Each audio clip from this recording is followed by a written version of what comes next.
शब्द शब्द हर कोई करे, शब्द के हाथ न पाओ।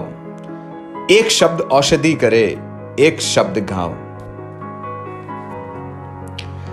एक बार एक राजा था।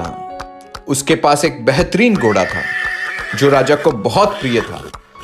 एक दिन वह अपने सेनापति व सिपाही के साथ शिकार करने गया। जंगल में जाने से पहले उन्होंने घोड़ों को पेड़ से बांधा। बांधने के बाद सभी शिकार करने चले गए। वे घने जंगल में गए। शिकार करने के बाद राजा अपने सिपाहियों और सेनापतियों के साथ उस जगह लौटा जहां उन्होंने घोड़े को बांधा था। वहां आकर राजा ने देखा वहां घोड़ा नहीं था। घोड़ा अपना बंधन तोड़कर कहीं चला गया था। राजा को अपने घोड़े की बहुत चिंता हुई।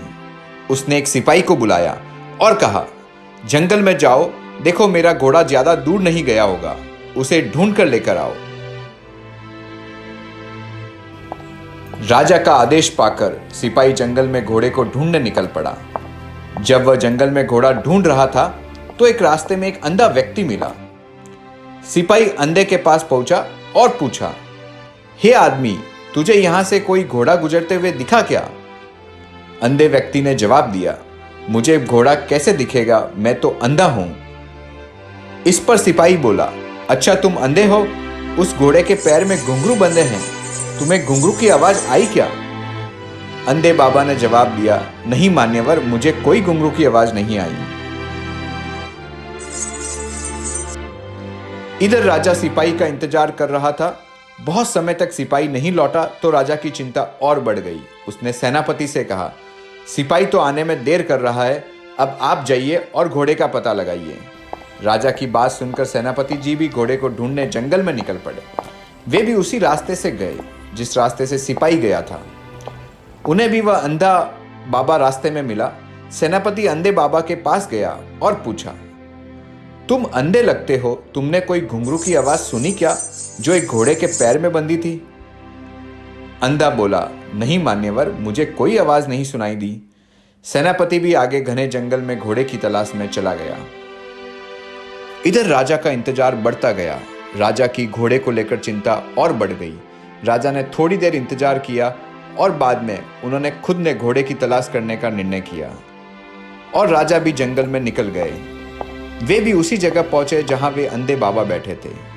राजा उनके पास गया और पूछा, महात्मा जी, यहां से कोई घोड़ा तो नहीं गुजरा?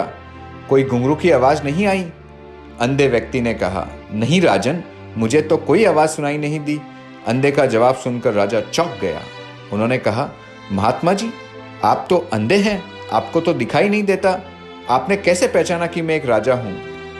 तो उस अंधे बाबा ने जवाब दिया, आपने मुझे इतना सम्मान देकर पुकारा, महात्मा जी कहा, तो मेरे मुख से अपने आप राजन शब्द निकल गया। क्योंकि जो बड़ा व्यक्ति होता है उसका दिल भी बड़ा होता है और उसके दिल में सभी के प्रति सम्मान की भावना होती है। उस बाबा की बात सुनकर राजा आश्चर्यचकित था। कहानी का सार यह है कि हमारे बोल हमारे व्यक्तित्व का परिचय देते हैं। जैसे राजा ने सम्मान से महात्मा जी कहकर पुकारा, ऐसे हमें भी सबके साथ सम्मान का बोल बोलना चाहिए। कहते हैं कि तरकस से एक बार बाण निकलता है वो वापस नहीं आता है। ऐसे ही हमारे मुख से जो बोल निकलते हैं वो वापस नहीं आते हैं। इसलिए यदि हमारे बोल मीठे हैं वो मित्रता बढ़ाते हैं और कड़वे बोल शत्रुता को बढ़ाते हैं। इसीलिए कहते हैं, इंसान ही एक ऐसा प्राणी है जिसके शब्दों में जहर होता है, इसलिए मीठा बोलिए।